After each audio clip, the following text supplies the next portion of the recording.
On this Out of Play Area episode, you'll listen to a fellow Sail University game development alum and dear friend Douglas Burton. Doug's worn many hats in game development where he's danced the full spectrum between game design and coding to refine his specialty as a puzzle designer. I got to work with Doug at Midway Austin back on our first ship title, Blacksite Area 51. Since then, he's gone on to work for studios all throughout the United States and across the pond in Scotland. Listen in as Doug opens up about finding the right college to achieve his goals, onto developing console games, working in mobile, meeting Steven Spielberg himself, and hear his perspective on the importance of studio culture and equitable hiring practices. Welcome game designer at Polyarc in Seattle, Detroit's own Doug Burton. Let's start the show. Bienvenue, welcome to the Out of Play Area podcast, a show by video game devs for game devs, where the guests open up one-on-one about their journey, their experiences, their views, and their ideas. No ads, no bullshit. Join us as we venture far out of the play area with your host, seasoned game designer, John Diaz.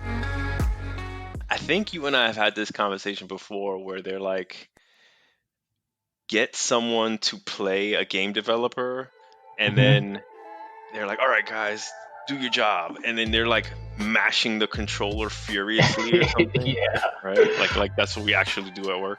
I always see that. That's one of those things where, like, if you see something in a movie that is like your job, then you can tell how fake they make it look. And you always see that in movies when someone's playing a video game and they're pressing every button. I'm like, you can't press that many buttons at once. Like, I don't know what game they're playing that's gonna even register all those button presses that fast.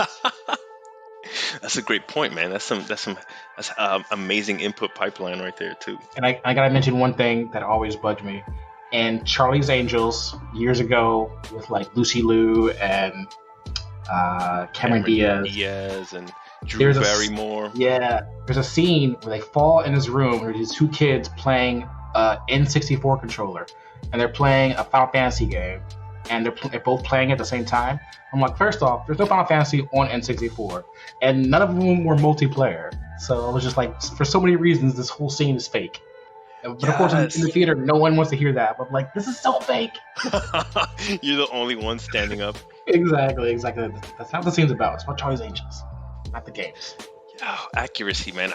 I've always valued the opportunity, or I've dreamt of the opportunity to be some type of game dev consultant on some project, right? Like, hey, we need a professional. Come in here and tell us how it should be done. See, that sounds like the real dream job. Like, just come in and give someone all your ideas about what game development should look like.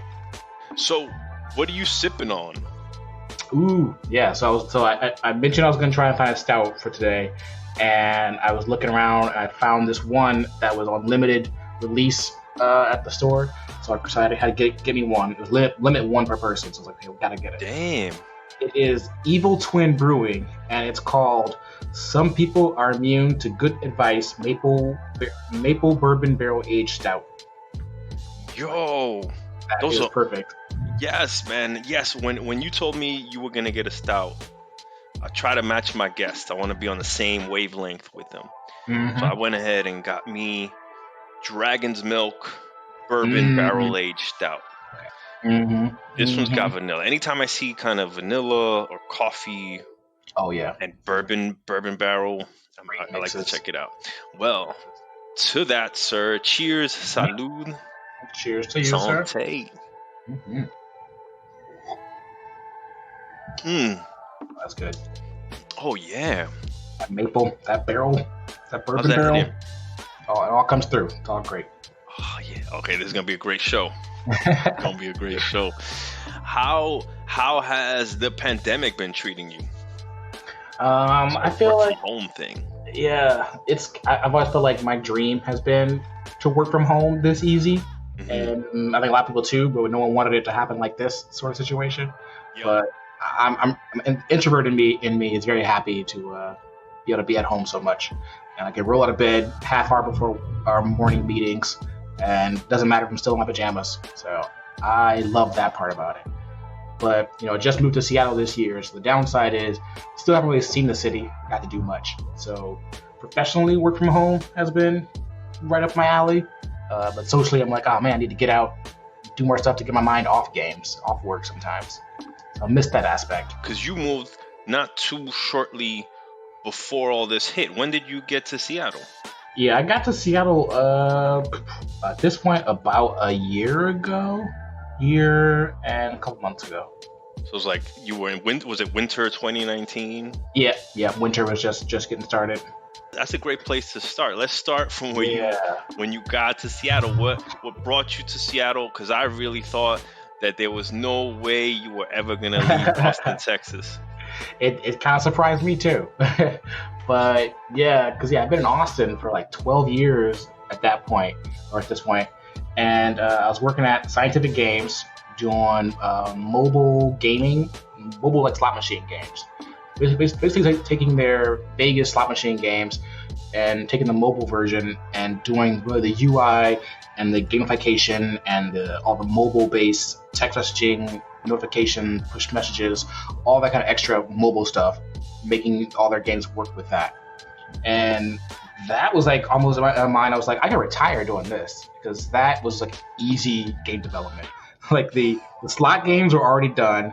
The math for it all was already done by mathematicians who check it with the IRS, I think, and like it's all federally checked out and all that. So the games are like super tight and well done, very non-buggy. And I tried to do like the UI wrapper on top of it and kind of make it fun and monetize. And I was like, this is doable, After making action-y console games and worry about performance and you got to get it out on time and some tight deadlines and just trying to make games bigger and bigger and bigger. It was nice to work on games that were kind of like already kind of set in their ways, and the audience for the game was super forgiving. So most of our target demographic was women above 50. They just and gambling people just like colors, they like lights and sounds.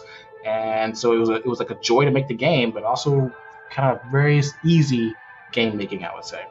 You hit on a lot of amazing things right there, Doug. I just want to take a step back, right? Because a lot of people may not realize that the primary market for mobile games are women above 50, right? Like my mom, the one time I put a tablet in her hand, right? Like, hey, Mom, I bought you this for Christmas. This is for us to FaceTime and keep in touch.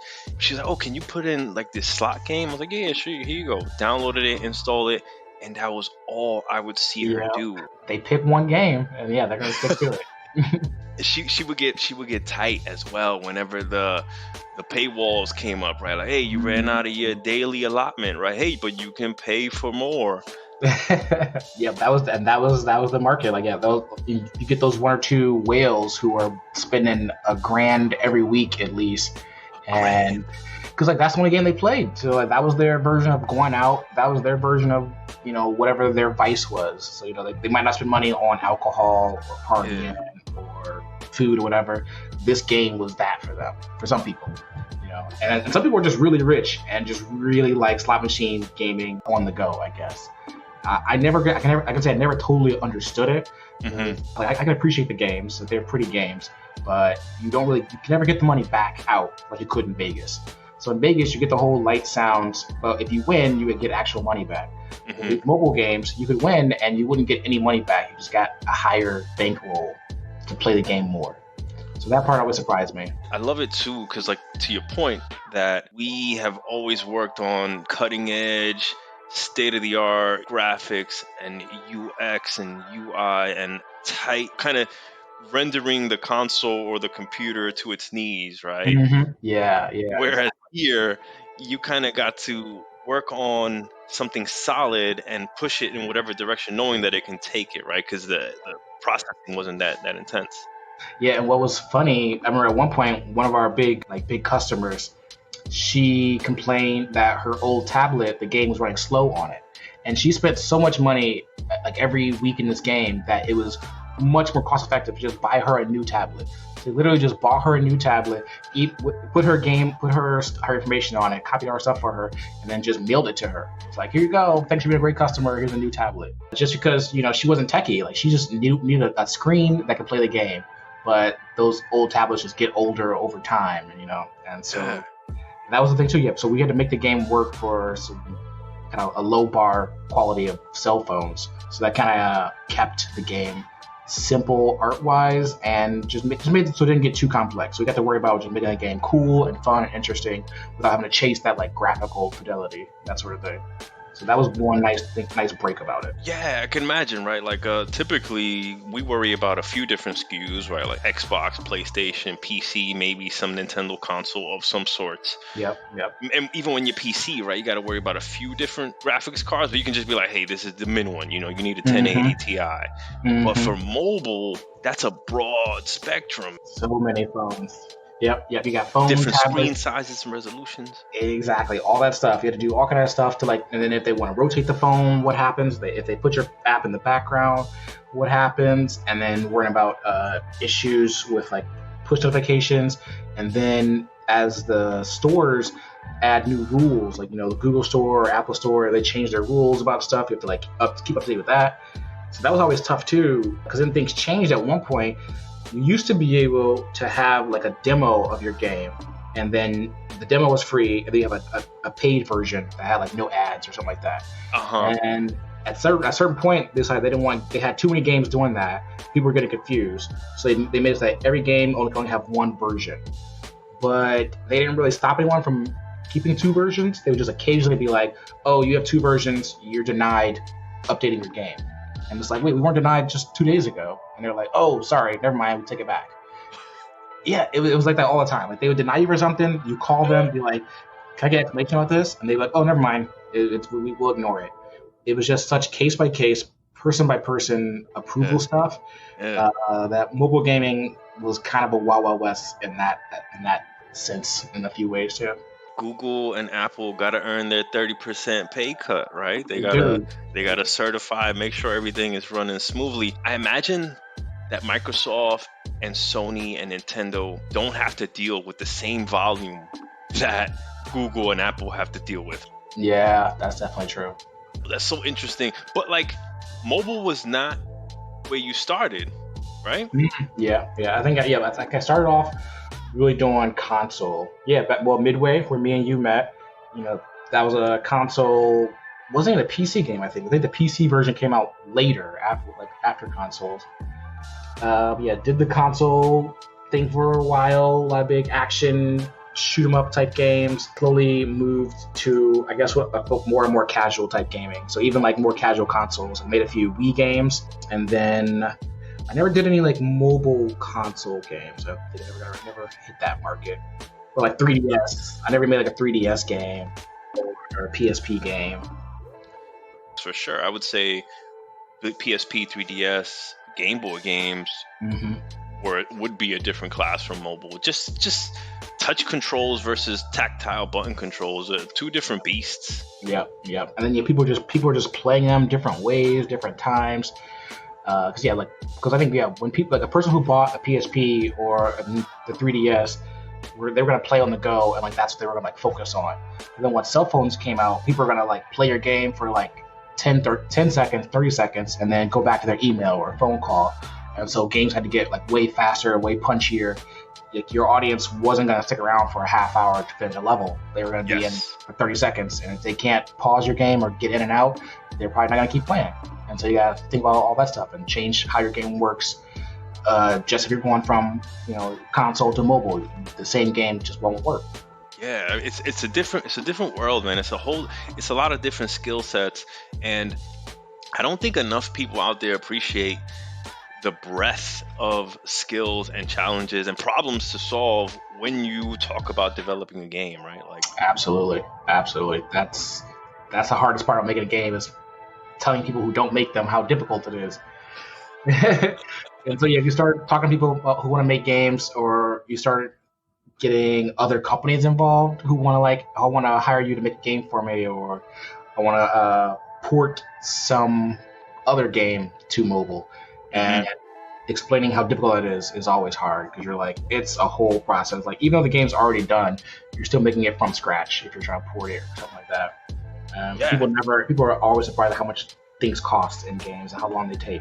I've never sat down and done a budget. Like, I've never been in those conversations, or if they've kind of asked me, I'm very bad with estimates, man. I always relied on other people for that. I mean, yeah, that's one of the things that definitely comes just with like getting it wrong enough times. Like, get it wrong enough times that you figure out where you go wrong and trying to estimate some stuff, and then you finally get good at it. When did you know that this was the world you wanted to get in? How did you end up in this? In like games in general and everything. It was like, for me, it was pretty early. It was like high school. I started making games in high school. I found what was called a MUD, multi-user domain, and that's when like games were just text-based. So like you log on and then you read, you're in an inn, press W to go west, press S to go south type thing. Yeah, those text-based RPGs. Exactly that. And I found one. I was into Dragon Ball Z, and so I found one about Dragon Ball Z World. And so I was just playing that like every day, and I played it enough that people would join the game, be like, "Hey, how do I do this?" And so I had a macro for just like giving like tutorial stuff, like what? I press Control 1 and be like, "Oh, hey, to change your clothes, do this, blah blah blah." People like, "Oh, thanks." And after like a few weeks of doing that, the people who were running it were like, "Hey, you're always here. You're really helpful. Do you want to like join the team?" And I was like, "Oh, I don't know what I'll do, but yeah, I'm in." And then I saw it. So that was the first time finding out, like, oh, games are made by people. Like, someone has to go in and think up everything you're gonna do, describe it, get it made by an artist, prototype by a programmer, and you have to make every part of that. And so I started doing that. I used to like skip lunch to go to the library and work on this game during lunch breaks. And at that point, I was like, oh, I can like make games. I'm just gonna keep doing this. So that was literally my plan after that. Is that because you had like your computer lab? You guys had a computer lab in the library, and so that was your access to the internet? Exactly. Yeah, we had a computer lab in the library. We had like one PC at home. So yeah, I would work on that at home. Like my mom, she worked at computers, and so when she got home, she never really used our computer much, just for like business purposes. And so I was using it for gaming all the freaking time. So you could say that it was in your blood. Oh, definitely. In the family genes. Yeah, my mom, she's a bit of a gamer. So really, what does she play? Oh man, what does she play? Has she played any of your games? See, that's the real question right there. She'll buy them, but I don't think she's ever played any of them. The closest she came was she had a Wii, not a Wii U. She had a regular Wii. Nobody had a Wii U. Yeah, exactly. It's very confusing. Is it a Wii? Is it a Wii U? Are they the same? Are they different? Oh. Mm-hmm. Yeah, so she bought my game Boom Blocks Bash Party on the Wii U. Yes. And yeah, she played that, and then she was just like, I don't get it. She's like, I don't get why it's fun. I'm going back to Rock Band. Hey, shout out to EA Publishing. Mm-hmm. One of the few handful of games that were published under Steven Spielberg, right? Yeah, that was the coolest thing. I got to meet Steven Spielberg, so that was a highlight of my career, I feel like. Yo, that's got to be like top 10. Oh, definitely. I was just like, nice to meet you, Steven. I was like, oh my God, I call Steven Spielberg Steven. I'm on a first name basis with Steven Spielberg. That's how it felt. And he had just came back from being on the set of Transformers. So he had a Transformer hat on. I had a Transformers t-shirt on. So we got to bond over that for like 1 second. Oh, because I think he was like producer on it probably. I think so, yeah. Yo, I love that. See, there's something to be said for all the craziness and the madness of the games industry, but you do rub elbows with a lot of entertainment, and they don't know how it goes on over here, right? Like we kind of have we think we have some understanding of how it goes on in Hollywood and movies and things like this, but they definitely have no clue what goes into the game development. Definitely not. And that's what was cool about when I met Steven Spielberg. I guess Boom Blocks was like his second game at that point. So he definitely seemed to have an idea. So he could like actually look at a level and he could give a nice little, oh, I like this part about it, and it makes sense. It wasn't just like, oh, pretty colors. Like, no, he understand what went into making the game, kind of how hard it is, how long it takes. So it was just a quick little introduction. We were like doing some levels for the game. So he was like, oh yeah, I just want to come meet the guys who were doing the levels. And he would happen to be there the day we went to go visit EA. That was super cool. Oh, I want to give a quick shout out to EA for doing one of the coolest things that's also happened to me in video games. when I went out there, the same trip to EA where I met to meet Spielberg, they have a little EA shop where you can buy EA games for like cheaper. Which studio was this? It was in California, I think. Like SoCal, NorCal, like It was Redwood Shores? SoCal. Okay, SoCal. Okay, so probably EA LA, probably the main campus over there. Yep. That's right. It was in LA. Yep. Yep. And yeah, so we were there for like a week, just to get, the kind of like brain dump on like what the game is and what everybody wants to be and that sort of thing. We were contracted to do some levels for them. And then before I left, I was like, oh, hey, can I buy some Sims upgrade or Sims DLC from your guys' store? And you're like, oh yeah, absolutely. You're a contractor, you work for us, the store is open to you. And so right before we were getting ready to fly back, we go to the store and I'm like, hey, I want to buy all these games. And they're like, oh, you need an employee ID number. And I'm like, I'm just a contractor. Like, oh, I'm sorry, you can't do it. And I was like, no, I was so excited about this. I had like 20 DLC packs I was going to buy.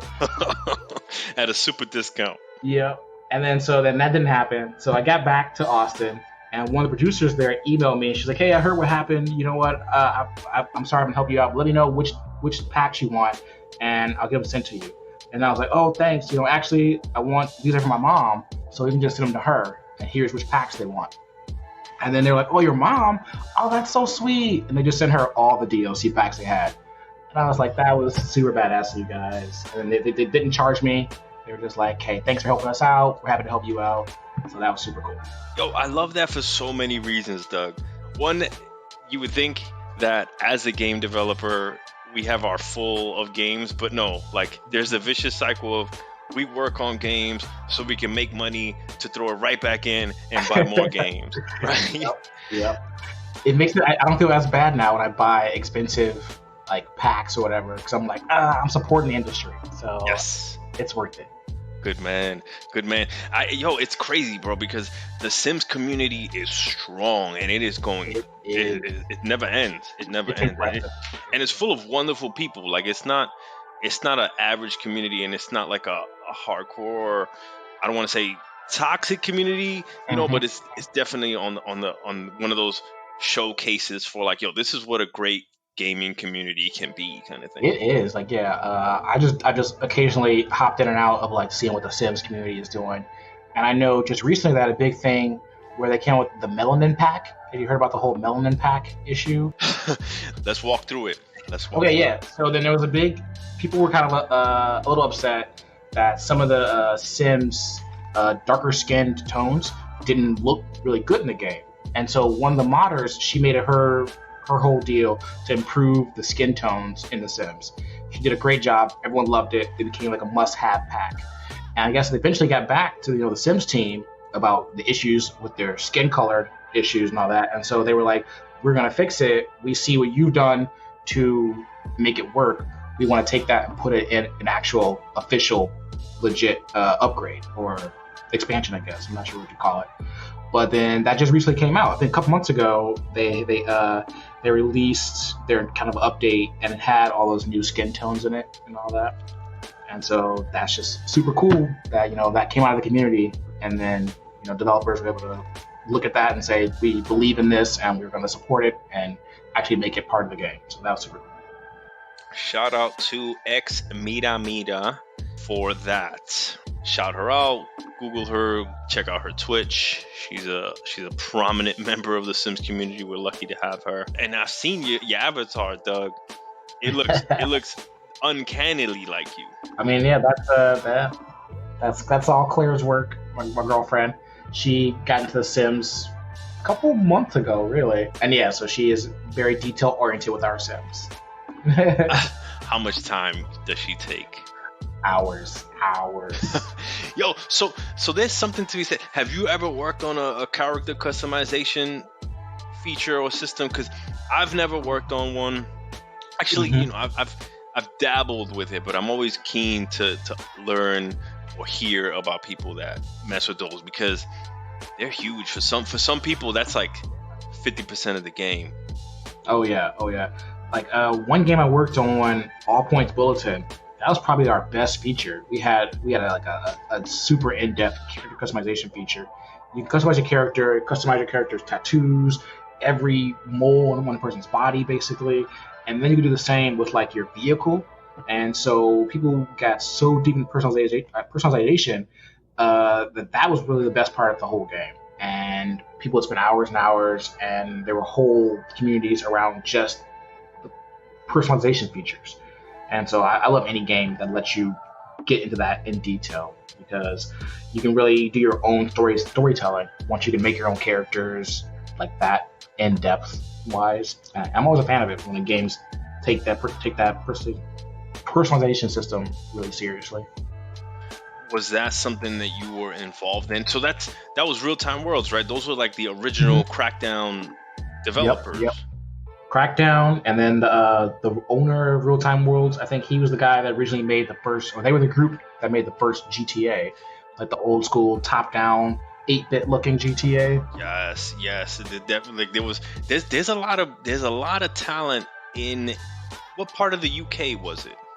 That was Scotland. That was up in Dundee, Scotland. Scotland. That's right.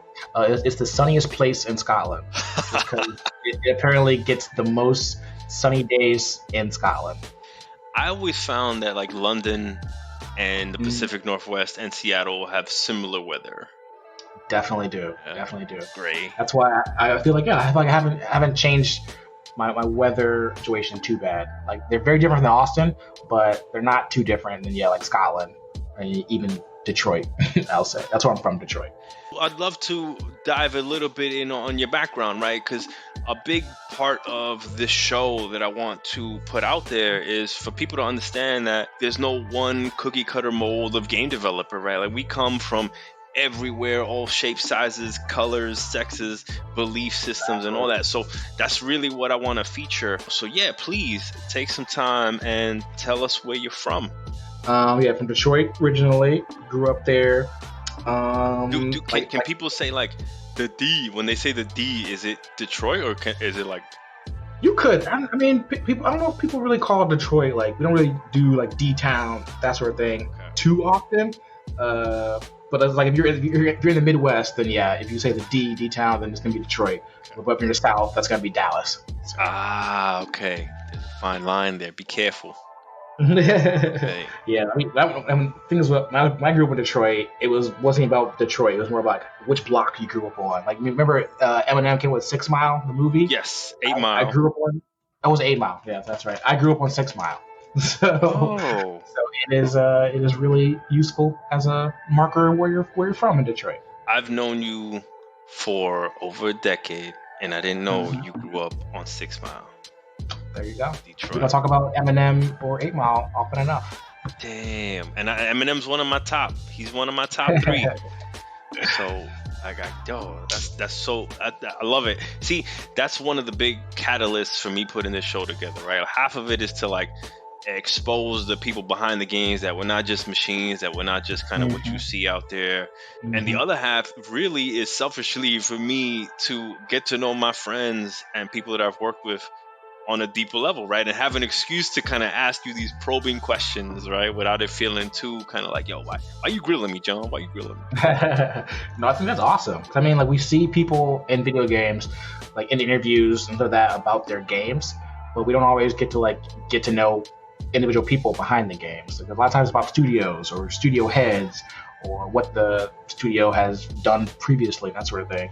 And I would love for games to have more times to feature individual people. I mean, in movies, movies will happily hype up the sound guy from this movie, the producer of this movie, or something like that. And I thought we don't see that enough in games. Like if you knew who did the gunfighting in one game, and then like, oh, that guy moved over here and did the gunfighting in that game, then it's like, oh, that's why they're both so great. Yeah, it was the same guy in a whole different situation. Well, I always think about Hamrick, Josh Hamrick. Shout out to Josh Hamrick. We another fellow Full Sail alumni that we got to work together at Midway and is in Seattle. Oh, yep. Yeah. Cause I always think about Josh because like our first game, Area 51, he did a great job on getting those couple weapons he had feeling really good. And then he left to go work on Halo. And the weapons there, of course, feel great. Yes. And I think he left Halo to go work on Fallout 3. Yep. And then Fallout 3 weapons feel great. And so I'm just like, Josh is that guy for me where I'm like, oh, what's he working on? Oh, cool. They're going to have great weapons. Yo, shout out to Josh Hamrick. I'm going to put him on my short list of people that I relentlessly hit up and invite to come participate. Put him on the list. Done. Okay, so I love your background because you started this early in high school and you saw kind of the direct correlation. A lot of people don't make that connection. I certainly wasn't. Mm-hmm. And so you were doing it early from high school. So then did you continue that when it came time for college? Like, you was, I know exactly what I want to do. I got to find the curriculum. I tried that, but I think so when I went to college was 2002. That's when I graduated high school. And I was looking around for like a game development, game design type program. And there weren't a lot of them yet. There was probably Ringling, but they still were mostly art focused. And that was the only really big name I knew about at the time. Mm-hmm. And so I ended up going to art school in San Francisco at the Academy of Art because they had a program called New Media. And they listed like, go into new media if you want to do things like art director. And then one of them was like game developer. And I was like, that's what I want to do. All right, count me in. Yeah. And I got there, but it was mostly teaching it was a lot of this traditional art teaching. And I'm like, this is great, but I kind of want to get into making games like right now. I don't want to wait 4 years and pay so much money to do it. So I bailed on that and then ended up going to Full Sail. And Full Sail was just like, they had it perfectly done. They were like, we're going to teach you the current tech on the current computers using all the current information that we have. And that was awesome. It was fast. It was efficient. It was expensive though, but it was a great school and definitely helped me get my foot in the door. So that was super cool. Yes. Yeah. I mean, shout out fellow Full Sail alumni. We both kind of graduated in 2006. Do you feel that your investment paid off? Like the return on investment, was it worth it? That's tough to say. I think like if it was like today, I would say no. Because today you can learn so much for free on YouTube, and a couple $100 you can get like a master class type website to like learn from an expert. So I would not tell people to go pay $50,000+ on college to go into development if you don't have to. You're not even factoring inflation. That was $50K back then. That was like $50 back then. Yeah. Yeah, that's interesting. That's a point I make to a question to ask everyone, because everyone's mileage varies. Yeah, it had its benefits. I mean, I got to like connect people like you. Like we didn't meet in school, but right after school, we both kind of got a job at the same place through the same similar school contacts. And so that helped us both end up in the same position with a really great job with a lot of great people. And then I got that job, I think mainly because one of my coworkers got hired before me and he talked me up. And that's what got me into Midway, like Rusty Simstrat. Shout out to Rusty Simstrat. Yeah. He's going to come on this show. I'm going to make sure he comes on this show. Oh, yeah, that'd be awesome. Yeah, so he got in and he was like, there's a guy I work with, Doug. He was great. And then like, we met Doug. Let's bring him back for another job. And then so we got that one. So were you guys in the same class or you guys were on the same projects? Yeah, we were in the same class and we did the same final project team. And then we interviewed for like that same job. I think it was a programmer job at the time. And he was a better programmer than I was, and then they brought me back for a design job, and so I got the design job. So I got to work together again. So that's interesting. Did you see yourself as more a game designer or a programmer when you were kind of looking to break in and looking for work after college? Yeah, I think I saw myself originally more as a programmer, just because that was the one that kind of made the most sense. Like you knew what the job was, you knew what you're kind of getting asked to do. But game designer was and still is a little nebulous, and you're never really sure what that exactly means. Like, what am I designing? Am I doing levels? Am I doing systems? Other kind of content? You're never really sure what you're going to be doing with game designer. Which is why nowadays, in my stuff, I would say game developer, because you can do a little bit of everything, and some of it's a little programmery, some of it's a little art heavy, some of it's more just producery or management. But it's all in the effort of designing the game, and so I kind of roll it all together nowadays. I sympathize with you 100%, Doug. Like game design definitely does tend to wear a lot of hats, or it gives you the opportunity to wear the hats that you want, really, right? Yes. It's usually like, hey, the game needs to get done. How do you want to contribute to it, right? If you have the soft skills, you may tend to be more producer facing in your design habits from day to day, right? Or you may be more technically inclined, right? So then you are more kind of in the systems, in the tech design, maybe even gameplay, scripting and coding, things like this. Or you're more art inclined, right? So then you kind of have more of a level design approach or asset pipeline work. I love it, man. I love it because I'm right there with you that when you go in as a programmer, you kind of know what you're going to be doing, right? Even though there's a lot of avenues to run with. And when you go as game design, nebulous is the perfect word, man. Every week it changes a little bit. Like even when you get some new tools in, okay, I got to be the one sometimes to learn it first and find out how best to use it, and then disseminate that knowledge to everybody else.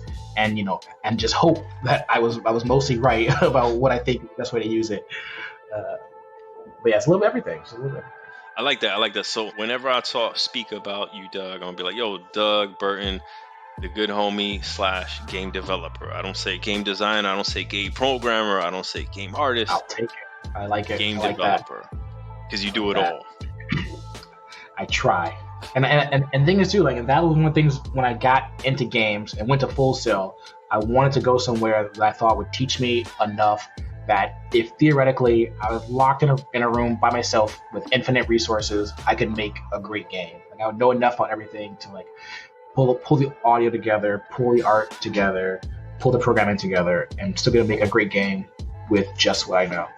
And so that's why I kind of like to be able to do a little bit of everything too. You're good with that, man. You're good with that. I speak with people often, and I share the same sentiment that you have. It's like, yo, today's day and age, I don't know why people go to college, right? Like, you can teach yourself anything. It's like the Matrix, right? You just plug yourself in and you can get all the skills right away. And the one thing that kind of made me turn and change kind of my view a little bit, right? Kind of give them a little bit, was the network, right? Like, you pay for the people that are around you, working in and solving the problems and building that rapport. And so when they hit me with that one, I'd be like, all right, that may have tipped the scales to make it worth it. Like, the fact that I got to know you, Danny, Barasa, Rusty, Josh, like a bunch of people, and even Rob Coble, shout out to Rob Coble, that I was like, all right, you got me. Like, I couldn't sit at home and have connected with all you guys.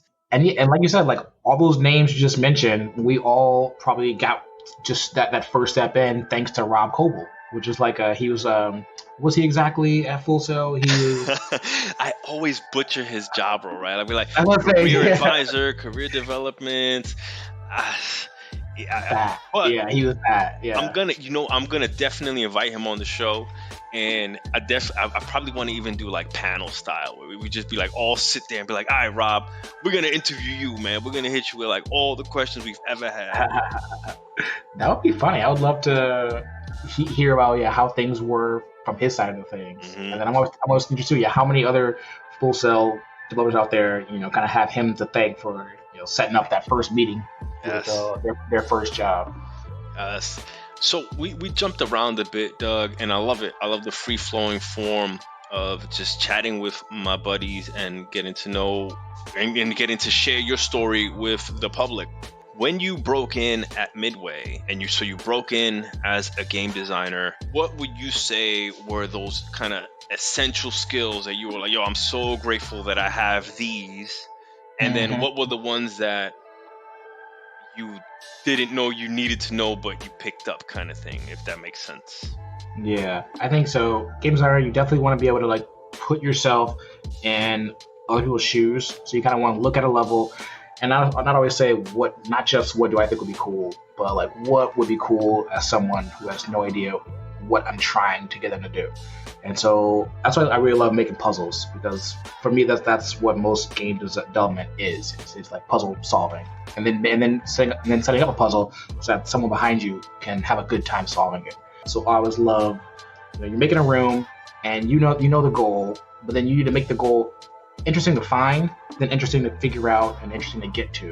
And so for me, I've always been a fan of puzzles, so that came kind of naturally for me of being like, okay, I need to kind of make a little puzzle that's going to be fun for someone else to solve. But then after that, once you get into games, you realize how much communication is needed to get anything done, how to get anything done in a high quality and like very fast. So you're going to need to talk to artists, you're going to need to talk to programmers, you're going to talk to audio people, and then you're going to need to be the one that they all come to connect it all together. So I go to the programmer and say, hey, I need the A button to jump. And then I go to the animator and say, okay, I need a jump animation. And then I go to audio guy, okay, I need the audio for this to play at a certain time in the animation. So then the programmer says, okay, here's your hook in to do the jump. Okay, now I need to make that jump call the right animation. I need to make that animation call the right sound. And I need to make all those connect together, because the audio people don't want to learn the animation tools. Animation doesn't want to learn the programming nodes to call the jump animation. Mm-hmm. So I kind of have to be the middleman that has to know a little bit of each piece to make it all come together. And so you have to know enough to be able to talk to those different people about, use like their kind of keywords, and then be able to know enough technically to hook it all up. And so I think, for me, that was the surprising part about how much talking there is, how much back and forth, and how much meetings and that sort of thing. But once you're good at that sort of thing and it kind of becomes second nature, then you just have like a few templates of like, okay, here's how we're going to start this, here's how we're going to finish it off. And you can kind of like rely on those to help make sure you're getting stuff done efficiently. 1,000,000,000%. I love that you called that out, because I find that soft skills and communication, they don't get taught enough. Yeah. It kind of ends up something that you kind of evolve into or grow as you are fortunate enough to work in a game studio with awesome people that are super passionate about every little facet or detail of their own discipline or expertise. Yeah. I will have to call out that there's a certain breed of individual that you fall under. and it's just you're super approachable, right? Like I can say that because I've worked with you, that you're extremely approachable, and it's easy to come over to you and ask you for help, for your opinion, for your insight, for debugging, right? And I've always welcomed whenever I had the opportunity when you come over and want to find out, how does this work? Or, hey, I got to figure, hey, come check this out, right? Like, it's just like, oh, sweet, hell yeah. And, everybody's mileage varies, but for a game designer, I do believe, and I'm biased, I do believe that we are kind of the glue, right? Like, there's a responsibility on the shoulders of a designer to convey the vision that comes from the creative director, the design director, or what have you, right? Or the narrative, or the writers, right? To share that vision and convey it, whether it be verbal, whether it be through documentation, whether it be through a prototype or a system or something like that. Well, like here, so where I'm at right now, Polyarc, I think we kind of describe that as, someone has to be the person to champion an idea. So like someone has to be the one to like, okay, I'm working on this really cool boss fight.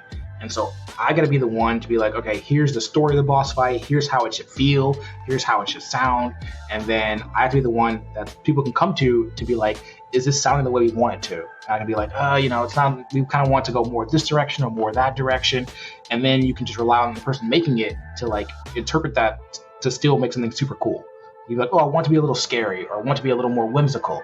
And then they take that and like, okay, I see what you're saying. And they can make that, and then you can put it all together. But then someone has to be the person kind of there just always playing it, making sure, okay, is it still fun? Are we hitting our goals? And is everything kind of coming together the way we expect? And when people are making content, they don't always have time to be playing the game and really analyzing the game, and then also playtesting it and getting other people's opinions on it.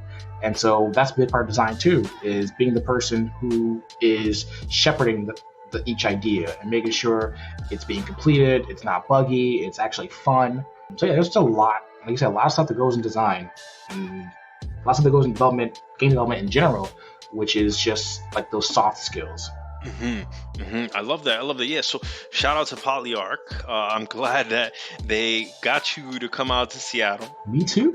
And so Polyarc's interesting, right? Because as I understand it, you guys are like solely VR development, and VR, for all intents and purposes, I mean, right now we're 2021, but I consider it still cutting edge, right? Like there's nothing else like it. AR, VR are kind of their own bag and require kind of a whole new set of thinking and approaches. And I'm curious, from your background, right? You've kind of seen and done it all. You've worked on all the different consoles, mobile, Xbox, PlayStation, PC, and so what drew you to VR? How's that going? Yeah, so like I was getting into VR early on. Like, as soon as Oculus got picked up by Facebook, and that all made it look like it was okay. This is like really happening now. Like there's actual money behind it, and there's actually a lot of buzz around it. So at that point, I was like, okay, it's happening. VR is going to start becoming a real platform. And so then the question was, okay, well, what do we want to make in VR? Like, you don't want to just make the same old games, and now you're just seeing them in the headset and playing them like normal. Like, VR gives opportunity to to really put you in the game. Not put you in the game. Sometimes just put you in a different world, or even the current world, which is all kind of different rules. And now you can do that, and you don't have to rely so much on the visuals and audios to carry that, because just the hardware helps you carry that. So with console and with mobile gaming, you still have that huge barrier of the person playing is on the couch or they're on their cell phone listening through little earbuds, or they're playing on a controller that just has to remap what they want to do onto a button. So it's like, oh, I want to jump over this wall. I just press the button. But then once you have VR, you want to jump over that wall or look over that wall, then you actually look over the wall. So it's not just no longer you playing the game. It's just you in the environment and things are happening. And so when you think about it that way, you can do a lot more cool stuff in VR. So you can make a horror game that is scary, like all by itself. What's this new game that came out? Phantasmophobia. I played that in VR. I couldn't get past the tutorial because the tutorial was like, go into this dark garage, turn off the lights, and call to the ghost. And I was like, I don't want to do that. Like, it's super cool, it's super fun, and it's so easily like scary, and you're just in the game so much easier. And then just so with that, you kind of. I'm with you though. Like a lot of people that I speak to VR development about, it's almost unfair to go into the horror genre, right? Like there's so much you can do, and in a movie experience, for example, it's easy for you to like close your eyes. Yeah. But in VR, you got that thing in your face.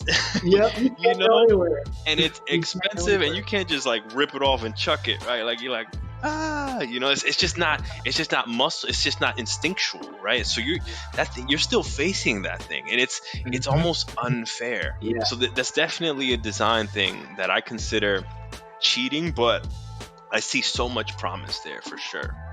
Exactly that. Like you just get to you get the players buy-in so much easier, so you can do a lot more cool stuff, I feel like, and put them in a lot more cool places. And it's just a whole new way of making games. I feel like everything that used to work doesn't work the same anymore. Like a lot of older games, you want explosions to be like big and super realistic, and things are flying at the player, and there's explosions, and there's fire, and there's debris everywhere.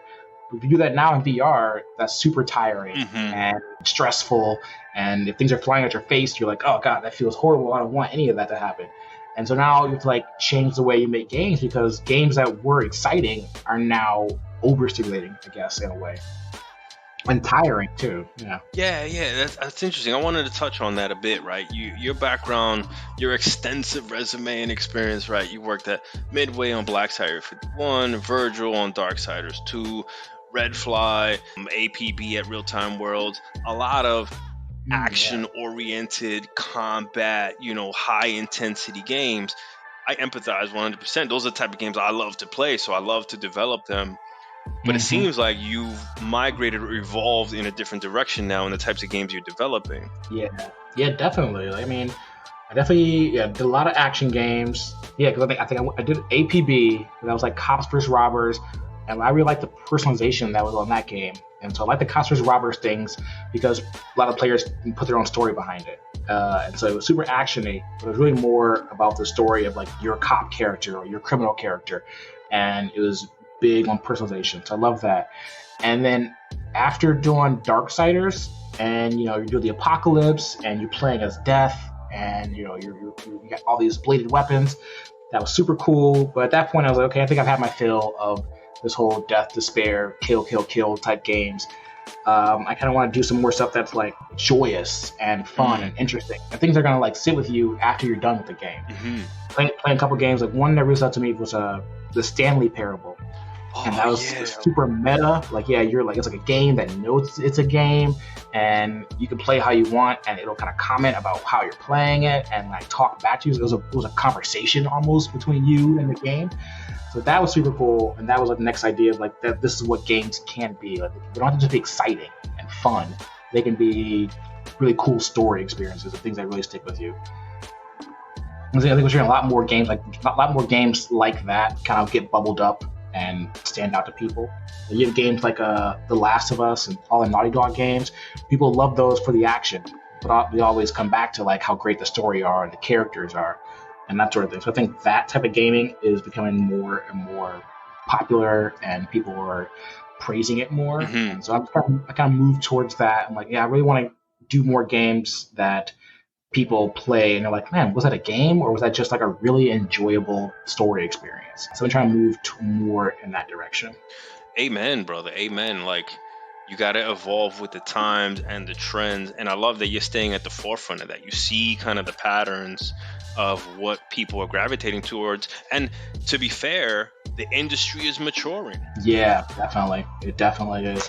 I mean, that was a big thing too why I came to Polyarc, because they had all also been through making a lot of like action-y games. A lot of them worked on Bungie's. A lot of them came from doing Destiny. It was like a lot of their last big action game, and so they were also very excited about making kind of more joyous games and games that had a wider audience and that weren't tiring and just were really enjoyable to make. And they were also really smart about saying, hey, VR is kind of in its infancy. So we can start this early making some really quality story games that are available for anybody to play, any age, any skill level. And we do that this early, then, as people adopt VR, they're also going to be like, hey, let's get that really great VR game that at this point, a lot of people have like vetted and said, yeah, this is a great intro to VR. And so Polyarc has been really smart, but been like, hey, VR is coming. So we can just kind of position ourselves to really take advantage of it. And so we've been kind of try to do that last couple of years. I love it, man. I love it. And you get to put your talent of puzzle design to work, right? Love making puzzles. Love watching people solve puzzles. Every time you see someone halfway through a puzzle and they're like, what? And then you see them figure it out and it clicks and they get that like, oh, love that feeling every time. All right, I'm going to ask you a favor. As somebody who has no clue or understanding of how to approach designing puzzles, let us in a little bit on kind of your motivations, your inspirations, or your approach. Mm-hmm. You don't got to give us all the Doug Burton tool bag, but just a little bit. The first part of the tool bag is, okay, first I will say they're probably the hardest of the like level types to make puzzles, because they got to be pretty, got to be interesting, like most levels, a little bit challenging, but they also really got to have that what we kind of call the aha moment. Mm-hmm. So it's got to be that like mastery, that when it clicks. Yep. That moment of like, oh, it's been right in front of my face this whole time type thing. Almost like a good riddle. Like once you solve it, you're like, oh, of course, that's the only way it could have ever been. Why did it take me this long?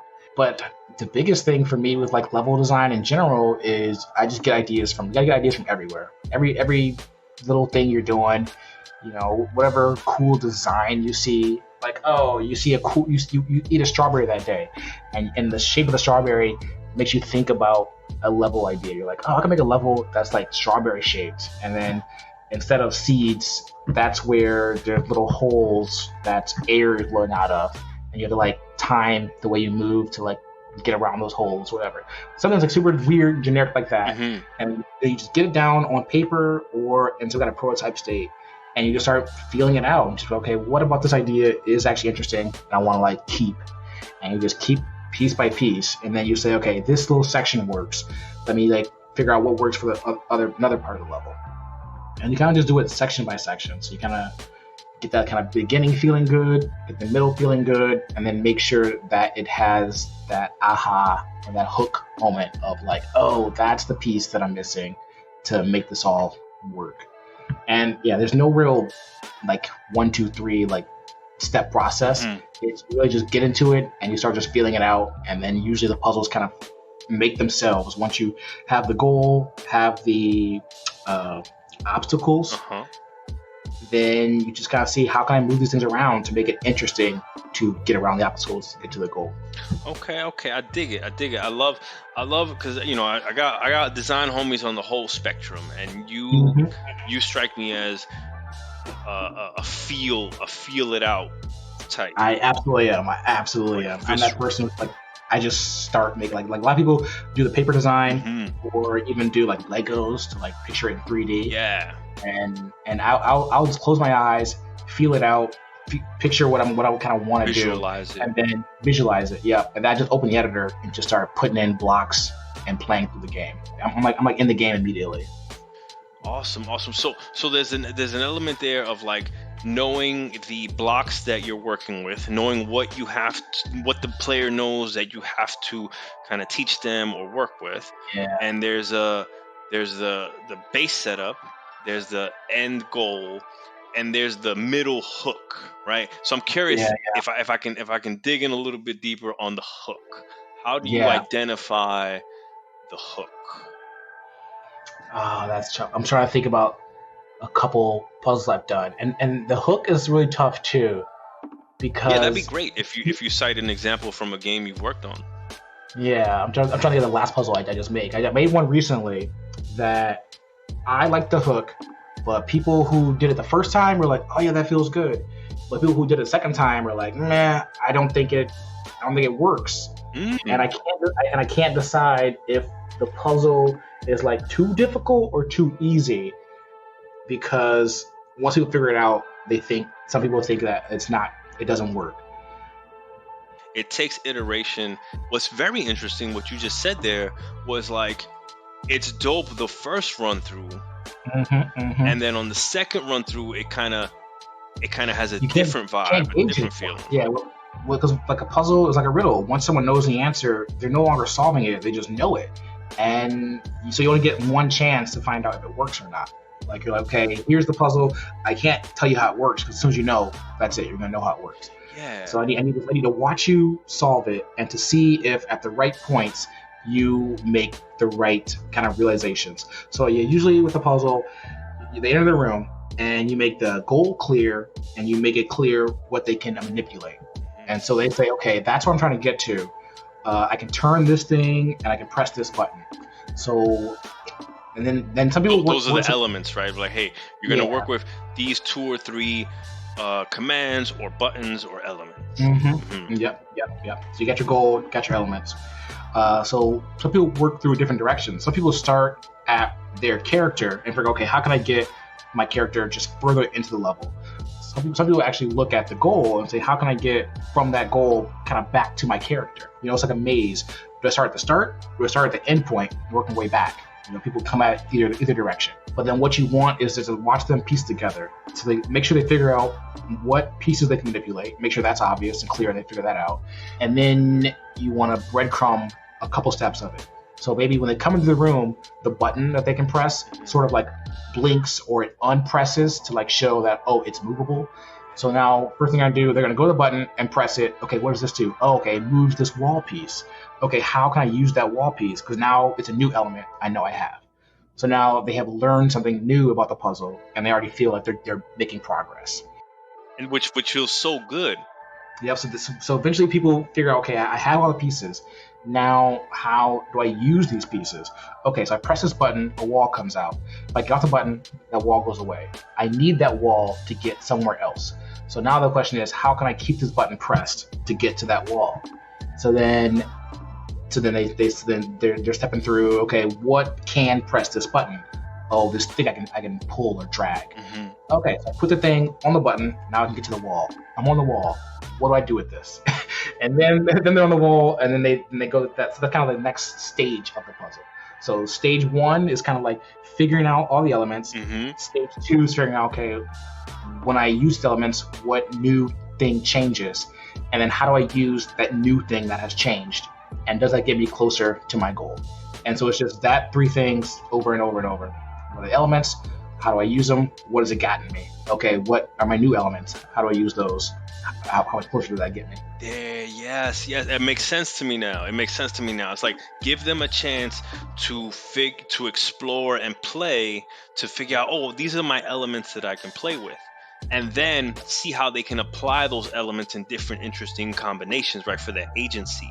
And I think that's the hook that you were referring to, is to be like, oh, I know that when I attach this on the wall, then it kind of makes a bridge or whatever, and then I can spin it a little bit, right? And so that's the I want to, and I can see where else I can apply that. Let me see if it works, right? And then you kind of throw that other twist at them. Next level was the word you just used there. You said, oh, a twist. So the next level of a puzzle is you put a little twist on it, where as soon as they think they figured it out, and their brain kind of goes into execution mode, and it's just like, okay, let me before the aha. So they go into like, okay, oh, I got to figure it out. Let me just do the puzzle. Jump here, go here, do this, get here. And then they get to a certain point where they realize that they made some kind of assumption that was wrong. And they're like, oh, that's me. There you go. Yeah. Like they're like, oh, I thought that I could make this. Oh, I need that button to get unpressed at this point. So now they're like, oh, that's the aha moment of like, oh, I have it solved. Let me do it. Wait a minute, I missed something. Oh. And then they have that last piece of like, you know all the elements, you know how to whip them all, you know where they all get you, but there's one more piece you're missing of you need to somehow maybe either undo or do an extra step to get to the final solution. And that's kind of that last stage of the puzzle, right? It's like, you've got it all figured out. Let's throw a little twist in there. Yep. You understand it, but have you mastered it? You know all the ins and outs, and then one last twist to be like, once you know all the pieces, did you check this though? Like one little. Yeah, and then but then that cements it. I feel you, because then as you progress the player or you pace them through it, those same elements that you force them to master before progressing, then kind of keep building on them, right, as the game progresses. Keep challenging them. It said that the ebbs and flows. Yep. You do the same puzzle, but then you'll change the twist on it, and they'll be like, "Oh, you got me." And the thing too, you also want that moment to feel fun. It should never feel frustrating or like you lied to them. It should just be like, you figured it out. You just figured it out a slightly wrong way, or you just got presumptuous in your solution. So you kind of want that moment. Yeah, you want the rules that they just kind of figured out, that you walk them through, to persist and to be consistent, for sure. Yep. I love that. Doug, man, it's been real cool. I think last thing I want to touch on is, you've been at you've worked at a lot of different studios with a lot of different people. You have a vast network that you've built up that have all had their version of Doug'Omites embedded in their memory. I'm curious, compared to where you started, where you are now, what have you seen in terms of like culture, building a good team? Like you said, back to the point of like having a team that can challenge each other, iterate, call out the things that like, hey, this feels good on the first try, not so good on the second try. How do we make it better? Yeah, that's a tough one. I feel like I've been at like 2 studios that like I really was like, man, that was a really great like culture. Like everyone was the communication was really open. I think that's a big one. I think people need to be happy and willing to talk to each other about things they do and don't like about the game. Midway had a fantastic culture, man. Like I think we were spoiled for that to be our first break in the industry. Like we had a diverse team, a mix of like motivated, hungry, passionate junior talent with like savvy, super intelligent and experienced veterans, and we were just all kind of like fueling each other. It was a wonderful time. It was a great group. I think that's a big thing. It's like, I think with Midway, a lot of us were a little bit younger, and so we were more open to like talking about all of our ideas. And it's like, does this work? Does this not work? People weren't really afraid to like say they didn't like anything, because it was really more like, I'm no expert, but I didn't like that. And it's like, so people can take it not like a order or anything. It's more just like layman's feedback. I feel like feedback. Yeah. So that's a big thing of like, being able to give feedback openly and honestly, and no one feels attacked. No one feels like they're doing the attacking. And that, I don't know how you really build that. Like, that is just, there's certain personality types and certain soft skills that you want to look for.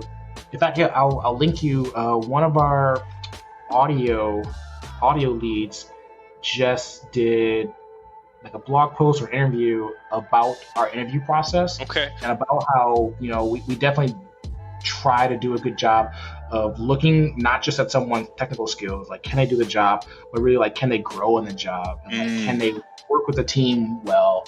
And she flagged like a couple like things to look for, and it was like people who can give feedback and take feedback, and who are like eager to like collaborate on ideas and that sort of thing. I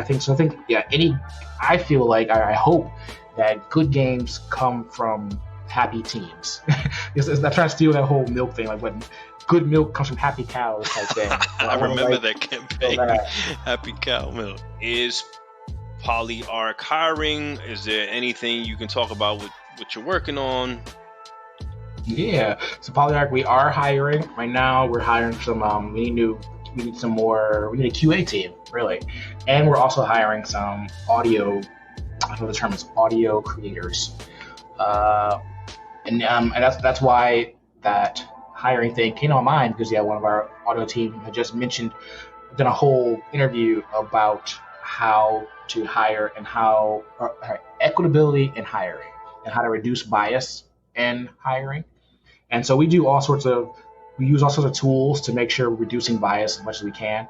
We want to make sure we're getting a diverse pool of applicants, and we want to remove. Okay, you can't remove all bias. That's one of the things you know and you accept. So you do all things you can to reduce the biases. Well, I mean, you touch on a good point there, right? Is we all have our own individual biases, and definitely our unconscious bias, right? That at least all the interviews I've ever been on happen. You're dealing a full day across a wave of different people. Yes. And so I think that helps the process, right? Like, you guys are all there at different times, different points in the day, and you're seeing different sides of the person. So you get multiple people weighing in. Mm-hmm. Yeah, that's a big thing. You want multiple people weighing in from all different parts of development and different experience levels. So that way you can get. So sometimes you might have someone who interviews great when they're talking with a higher up, and they might interview poorly talking to someone they think is like below them, and you kind of get a little bit of that personality in there. And that can be troublesome on teams where you need everyone to kind of be able to equally give ideas, and no one feels pressured or intimidated or anything like that. So the sort of things you just look out for, and also you want to sort of make sure that interviewers don't taint each other. So you don't want someone to be the first interviewer, and then on their way out they comment to the second interviewer, it's like, he wasn't great or something like that. That's going to taint them. Because we've had interviews where people come in and they haven't done strong in the beginning of the day, but then once they kind of calm down, or they had their coffee or had their lunch, then they're just like nailing questions, and everyone's like, oh, they were perfect. Meanwhile, people at the beginning of the day were like, I think they were great.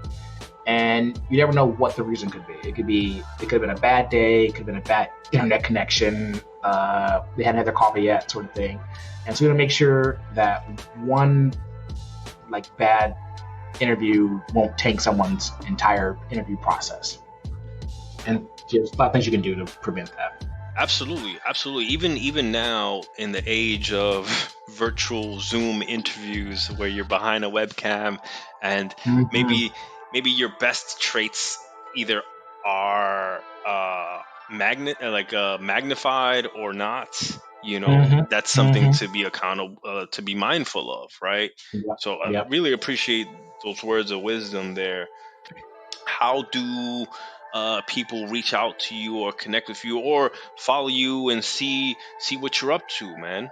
I will say that Twitter is probably the best place. I got Douglemite Dev on Twitter. That's where you can find me. Occasionally talking about dev stuff. But besides that, yeah, you can follow just the Polyarc Twitter account. That's kind of where we try and keep up to date about what we're doing, what we're thinking, what we're talking about. Okay, fantastic. I'll make sure to link your Twitter, Douglemite Dev, and Polyarc's Twitter in the show notes. Click on those, follow, see what these guys are up to, doing amazing things. Before you go, I'd like to ask you if there's anybody, a friend or colleague, that you'd like to nominate to come on to the podcast. Yeah, I'm gonna nominate one of our artists. Her name's Corinne. She's a super awesome artist. Always fun to talk to. I always love hearing her, and I love hearing her feedback on anything I worked on, because she's like so nice, but she's also so correct. Like she'll be like, so I think right. that, yeah, I don't want to say, but I think this level is totally not working. And I'm like, she's right, but she said it so nicely. Just tell it to you like that. Okay, fair. Okay, some last lightning round questions for you. Is there someone you would credit as having been like a good mentor for you throughout this career, or somebody that has inspired you in this industry to keep doing what you're doing, even or outside the industry? I mean, that's a huge list. I can't pick just one person. Like John, you're definitely on the list. No, man. Yes, I'm saying it. You've been doing awesome stuff everywhere. Like what you did? What, Red Dead, right? GTA. You were at Amazon doing some awesome like tutorials and that kind of stuff. So I was like, man, John's out here killing the game. Yo, you already on the show, Doug. You don't gotta butter me up, man. I had to start there. Okay, now next on the list. Man, blushing. One of our early leads, Harvey Smith. Smith. Every time I talk to him, he always drops. He's that guy who every time I talk to him, he'll drop like one little nugget of knowledge on you, and you're like, dang, that was a great point. Yes, I can corroborate that 100%. Yeah. When we first worked at Midway, he used to say, you can teach anybody the tools, sort of thing. And so he was like, yeah, find people you'd like to work with, because you can teach anybody how to work the tools. So it's more about the person. And so I think I've carried that through everywhere I've gone. Yo, I'm going to end on that one, because that one's powerful and strong for a lot of people that are listening to this, that are all about like, yo, what do I need to learn, read, do? I want to break into games. I'm like the best programmer, or I've played everything and I've written all the walkthroughs. Look at my sweet demo reel.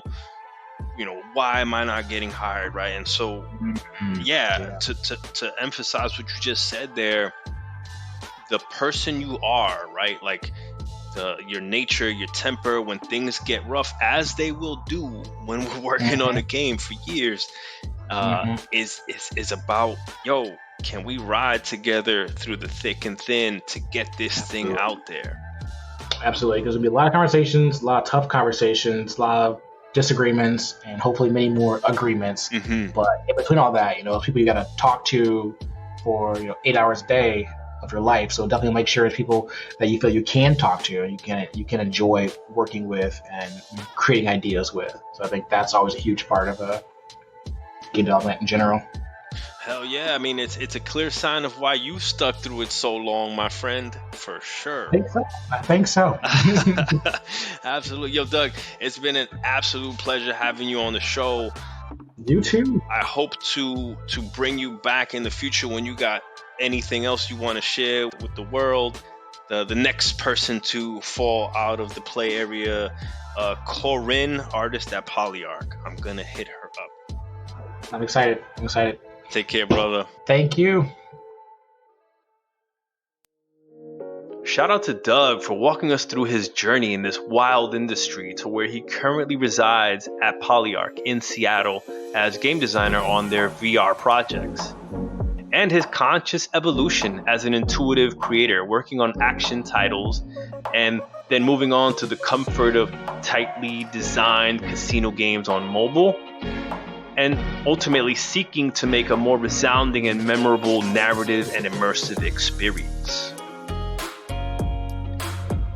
On the next Out of Play Area episode, we'll sit down with the creative force known only as Mr. Benja, and we'll talk about how he discovered games, getting his graduate degree at Michigan State University, and breaking into the games industry, ultimately working alongside one of the OGs, Howard Scott Warshaw, at the 3DO company. Out of Play Area releases new episodes every other Monday on all the major players, including Apple, Google, Spotify, Amazon, Audible. I think you can even ask Alexa to play us. Thank you for listening. I'm your host, John Diaz. Please make sure to subscribe to see what developer pushes Out of Play Area next time. Stay safe, stay true, stay creative.